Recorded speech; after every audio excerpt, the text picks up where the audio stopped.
আমি যদি এই 2025-এ যদি বলি যে নারীর ক্ষমতায়নটা কেমন হয়েছে, আমরা 2025 সালে এসে দেখি যে নারীর ক্ষমতায়নটা আমরা যেভাবে প্রত্যাশা করতেছিলাম বা যেভাবে আমরা অনুভব করতেছিলাম, আর ওইভাবে আসলে বাস্তবিক ক্ষেত্রে আমরা ওইভাবে দেখিনি। কারণ এখনো পর্যন্ত নারী ধর্ষিত, নারী নির্যাতিত, নারী অপমানিত, নারী বিভিন্ন পোশাকে বিভিন্নভাবে শারীরিকভাবে নারী হচ্ছে বিভিন্ন হ্যারাসমেন্টের শিকার হচ্ছে।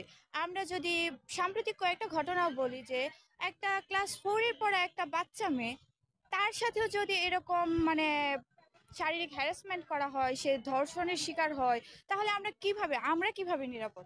তারপর হচ্ছে আমরা দেখতে পাই যে ঢাকা ইউনিভার্সিটির একজন শিক্ষার্থী, তাকে হচ্ছে পোশাক নিয়ে তাকে হ্যারাস করা হয়েছে।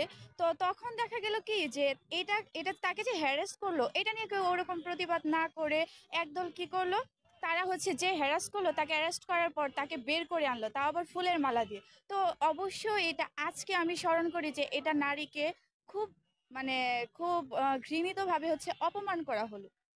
তো এখন যদি বলি যে নারীর প্রেক্ষাপটে, তো আমরা অবশ্যই এখনো হচ্ছে নারীর নিরাপত্তা নিয়ে চিন্তিত। আমরা চাই যে নারী যাতে নারীর যথাযোগ্য সম্মানে, যেটা ধর্ম নারীকে দিয়েছে, আজকের এই নারী দিবসে যাতে নারী ওই প্রাপ্য সম্মানটা সে নিশ্চিত করে পায়। এখন থেকে আমাদের প্রত্যাশা এটাই থাকবে যে নারীর প্রতি অপমান করা হয়, নারীর প্রতি যত নির্যাতন করা হয়, এগুলো যাতে সুষ্ঠু বিচার হয়, এটাই আমাদের কাম্য।